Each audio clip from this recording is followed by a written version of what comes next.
नए नवेले संसद भवन में गुरुवार को मोदी सरकार के दूसरे कार्यकाल का अंतरिम बजट पेश हुआ।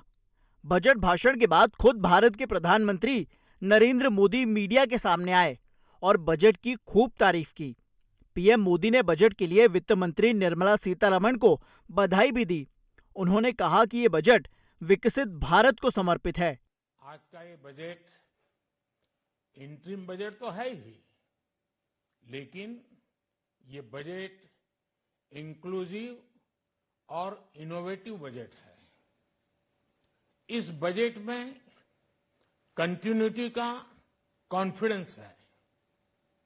ये बजट विकसित भारत के 4 स्तंभ युवा, गरीब, महिला और किसान सभी को एम्पावर करेगा। प्रधानमंत्री नरेंद्र मोदी ने कहा कि बजट में निरंतरता का भरोसा है।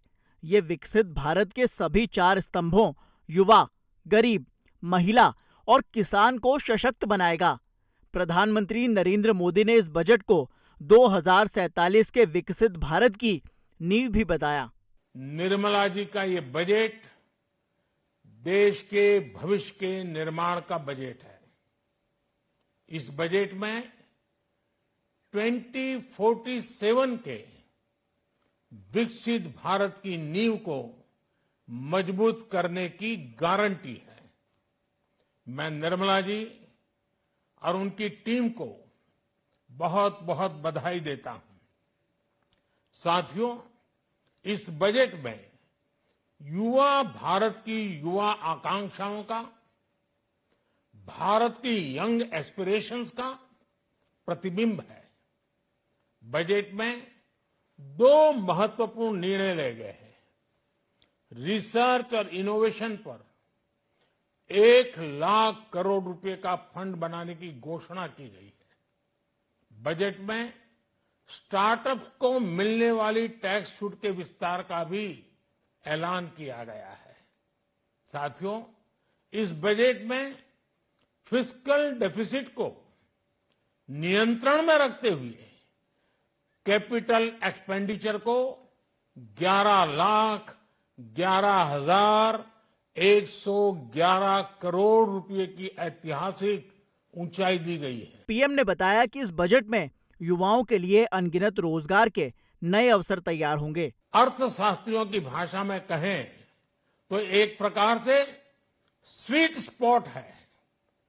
इससे भारत में 21वीं सदी के आधुनिक इंफ्रास्ट्रक्चर के निर्माण के साथ ही युवाओं के लिए अनगिनत रोजगार के नए अवसर तैयार होंगे। बजट में वंदे भारत स्टैंडर्ड की 40,000 आधुनिक बोगियां बनाकर उन्हें सामान्य यात्री ट्रेनों में लगाने का ऐलान किया गया है।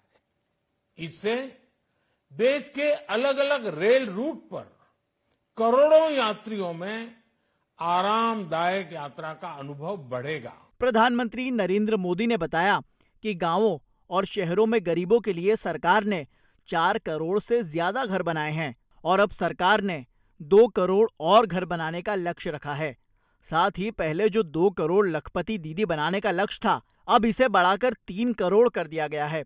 गरीबों के लिए हमने गांवों और शहरों में 4 करोड़ से अधिक घर बनाए। अब हमने 2 करोड़ और नए घर बनाने का लक्ष्य रखा है। हमने 2 करोड़ महिलाओं को लखपति दीदी बनाने का लक्ष्य रखा था। अब इस लक्ष्य को बढ़ाकर 3 करोड़ लखपति दीदी बनाने का कर दिया गया है। आयुष्मान भारत योजना ने गरीबों की बहुत मदद की है। अब आंगनवाड़ी और आशा वर्कर, उन सबको इस योजना का लाभ मिलेगा।